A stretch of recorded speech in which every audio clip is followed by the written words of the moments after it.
దేవునికి స్తోత్రం.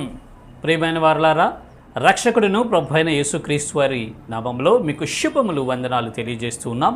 దేవుడు మిమ్మలను, మీ బిడ్డలను, మీ కుటుంబములను దీవించి ఆశీర్వదించునుగాక. ఆమెన్.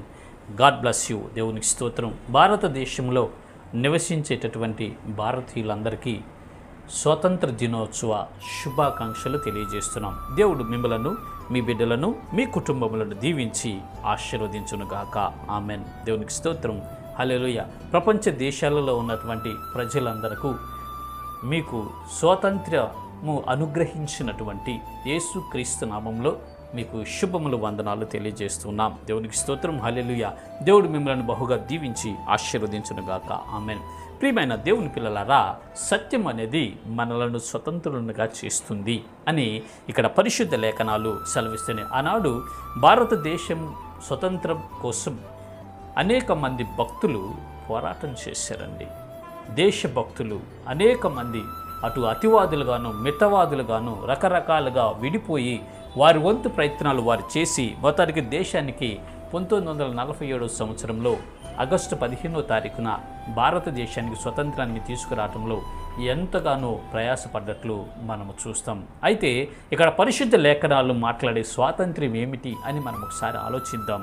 చూద్దాం. లేఖన భాగము యోహాను సువార్త 8వ అధ్యాయం 32వ వచనం మనం చూసినట్లయితే, అప్పుడు సత్యం మిమ్మల్ని స్వతంత్రులుగా చేయును. దేవునికి స్తోత్రం. హల్లెలూయా. ప్రియమైన దేవుని పిల్లలారా, భారతదేశమే కాదండి, ఈ ప్రపంచ దేశాల్లో ఉన్న మనుషులందరూ బానిసత్వంలో ఉన్నారు. ఏమిటి ఆ బానిసత్వం అని మనం ఒకసారి ఆలోచిస్తే, పాపం అనే బానిసత్వంలో బంధించబడ్డారండి. పాపమును చేయి ప్రతివాడు పాపానికి దాస్యుడని లేఖనాలు సెలవిస్తున్నాయి. ఆ దాస్యత్వంలో మనం ఉన్నాము కాబట్టి, ఆ దాస్యత్వంలో మనం మగ్గిపోతూ ఉన్నాం కాబట్టి, ఆ పాపం అనే కాడి కింద మనము నలిగిపోతూ ఉన్నాం కాబట్టి, మనలను స్వతంత్రులుగా చేయటానికి, మనలను విడిపించి విమోచించి స్వతంత్రులుగా చేసి పరలోక రాజ్యాన్ని ఇవ్వటానికే యేసుక్రీస్తు ప్రభువారు నరావతారిగా ఈ భూమి మీదకి దిగి వచ్చాడు. ప్రియమైన దేవుని బిడ్డలారా, అందుకే ఆయన అంటున్నాడు, సత్యము మిమ్మలను స్వతంత్రులుగా చేయును. దేవునికి స్తోత్రం. హల్లెలూయా. సత్యం అంటే ఎవరండి? యేసు ప్రభువారు చెప్తూ ఉన్నాడు, నేనే మార్గము, నేనే సత్యము, జీవము. యేసుక్రీస్తు ప్రభువారే సత్యం అండి. యేసుక్రీస్తు ప్రభువారే సత్యం. యేసుక్రీస్తు ప్రభువారే సత్యం అండి. ఆ సత్యము మనలను స్వతంత్రులుగా చేస్తుంది.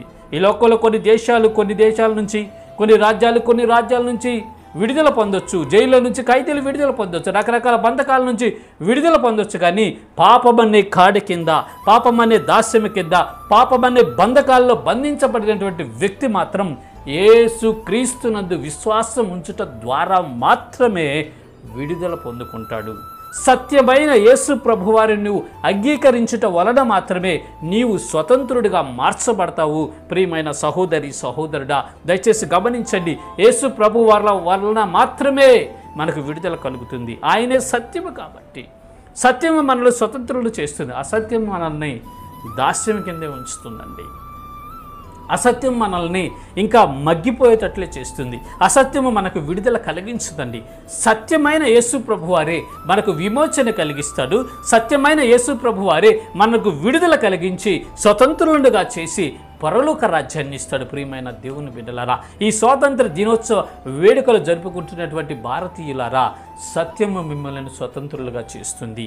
ఈ భూభౌతికంగా మీరు మన దేశానికి స్వతంత్రం వచ్చింది, మనం అందరూ సంతోషిస్తున్నాం. దానికి నేను కూడా సంతోషిస్తున్నాను. అయితే ఆత్మ సంబంధంగా మనం ఆలోచిస్తే, పాపం అనే దాస్యత్వము కింద నుంచి నీవు విడుదల పొందేవా? పాపమనే బానిసత్వం నుంచి నీవు విడుదల పొందేవా? పాపమనే బంధకాల నుంచి నీవు విడుదల పొందేవా?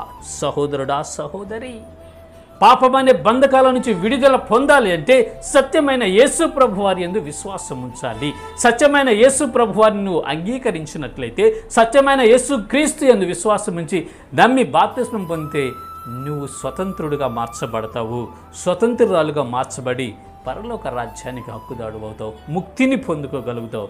ప్రియమైన దేవుని పిల్లలారా, ఈ స్వాతంత్ర దినోత్సవం రోజు, ఈ స్వాతంత్ర దినోత్సవ శుభాకాంక్షలతో పాటు మీరు కూడా సర్వసత్యంలోకి నడిపించబడాలని, పాపమనే దాస్యము కింద నుంచి విడుదల పొంది, పాపమనే బానిసత్వం నుంచి విడుదల పొంది అసలైన సత్యమును తెలుసుకొని నిత్య జీవానికి వారసులు అవ్వాలని కోరుకుంటూ మిమ్మల్ని యేసు వైపు నడిపించే దిశగా మేము ప్రయాసపడుతూ ఉండగా మీరు తెలుసుకొని సత్యము గురించి తెలుసుకున్న వారే సత్యమును అంగీకరించండి, సత్య మార్గంలో నడవండి, పరలోక రాజ్యంలో చేరండి. ఇటు కృప దేవుడు మనందరికీ కలుగు చేయనుగాక. ఆమెన్. God bless you. దేవునికి స్తోత్రం. హల్లెలూయా.